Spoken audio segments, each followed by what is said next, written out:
Hello, this is Jeff of the Retired Farm Boy channel. Thank you for coming back to my channel. If you're new to the channel, a little bit about me. I've been retired for a little over 2 years now. My wife is still working. She plans on retiring in 2026. So my channel, I started back in February, and the basics of my channel is trying to tell others a little bit about what to expect coming into retirement, how to plan for it a little bit better, and also my experiences in retirement, which includes my life on a little bitty farm. So I've got a little bit of everything in here, some of the vacations we've talked about. I hope it's one of those channels that you'll enjoy some of the topics that come up. I'm sitting outside today waiting for it to rain. Now, this has been a very big drought for us, and I'm in Middle Tennessee. We have not had rain in weeks on end here. It seems like a lot of places around us have been fortunate and gotten rain. It goes a little bit above us in the edge of Kentucky, or below us, you know, to Nashville and that kind of thing. I'm in between those two areas, and it seems like the rain just keeps avoiding us. It's actually the driest summer that we've had since we moved on the farm back in 2011. I don't know what the most drought was before that, but I know since we've been out here on the farm, this is the driest that it has been. So I'm sitting out here hoping that I'm going to get rained on. Isn't that crazy or not? Anyway, today's video is on based on a Fox report article that I found, and I thought it was very intriguing when I read it. And you know, it's called Micro Retiring. Now, this is mainly something that the 20s and 30-year-olds are talking about. It's basically what it's geared around. And it's basically taking extended vacations at their current age instead of waiting until they retire. So this might mean taking off a leave of absence from work, going on some kind of expedition, some big long hike, travel around the world, whatever that may be, while you're young. And instead of waiting to do that in retirement when you may not be physically able to accomplish some of those things. That part I can relate to. I know I'm not as physically able as I was when I was earlier in life, so I think I felt my first sprinkle. So I may get rained on before this is over with. That would be great. So it's an interesting article to think about. It's something that someone from my generation has a hard time, you know, understanding why you would do this, because there's some drawbacks to it, like it is anything. There's pros and cons to everything, right?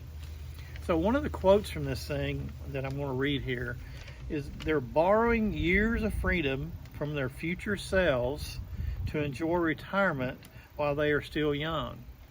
So they're open to these kind of ways of thinking that used to be you didn't do any of this kind of thinking about doing these kind of things until you retired. You worked so that you could do those things in retirement. So it's a little bit different. 80% of recent college grads like this idea. So I honestly think it's something that will likely catch on, and you'll see more and more of it. Again, it's a little foreign for me, but it's something that if you wrap your arms around it, it makes a little bit of sense, honestly, as well. So like I mentioned, they want to do this because they don't feel like they'll be able to do some of the things in retirement that they could do now. And like I mentioned, most of these are going to be physical things, or things that they think they'll get more enjoyment out of in a young state than you will in an older state. Now, some of the drawbacks to this, obviously, I'm going to go through them. You're going to lose ground in retirement savings, obviously, because you're going to take a leave of absence, or you're going to lose your job because you want to take a leave of absence for a few months or a year. One of the things that was pointed out in here is, for someone that's making $90,000 a year, a college grad making $90,000 a year, and they take off a year each decade up until retirement age, they could lose up to $600,000 in retirement savings by doing that, if they were using that as an example. So there is a big drawback financially. you got salary opportunities that are missed. So obviously you're not going to get the experience as fast if you take these long leaves of absences and do your thing. You know, you got to make sure that you're paying for them. You don't want to go into big expense over them either. So hopefully you're saving for them and taking care of being able to do them without borrowing money, which would be really going the opposite way on something that's very non-traditional in that respect. Buying a home may have to be postponed. So, you know, a home is a big investment. We all know that. It's part of the American dream. Most people still want that. I think that's changing a little bit too with the younger people, but, you know, you don't want to outlay that kind of money to buy a house if you're planning on taking some of these leaves of absences and doing some of these things. You would have all that expense sitting there doing nothing while you're off doing your vacationing thing. Your career opportunities, you know, are definitely going to suffer a little bit too. You're not going to climb that ladder quite as fast. You may have to even start over. If you take a long enough leave of absence, I know the jobs that I've had, if I were to say I want to take a year off, I don't know, maybe if I approached it that way and said I'd like to take a year off, maybe I could come back, but I doubt that I'd be able to come back in the same capacity.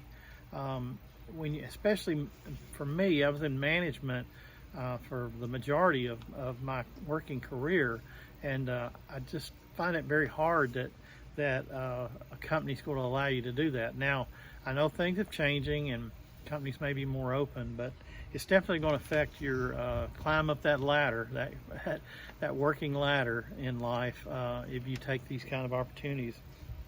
And as I've already mentioned, you may just lose your job. I mean, a lot of companies, if you're a manufacturing company, if you're in a manufacturing world and you say, I'm going to take a year off and go tour Europe, I'm not sure how that's going to go over, because so much can change in a small time frame in a manufacturing world and a computer world, for sure. I know a lot about that, so it would be hard to do this. It's one of those things where it's like, pay me now or pay me later. I'll use that. You know, doesn't come into context with this article really, but that's what come into my mind when I was thinking about it. You know, you're either going to, take advantage of this now, or you're going to take advantage of it later. You're either going to, enjoy it now, or you're not going to be able to have as much opportunity in the future as if you take advantage of that now. So I thought it was a very interesting article. Again, I'm not of that generation that can really think outside the box too much like this, but when you really sit down and you just think about it, it's not a bad idea.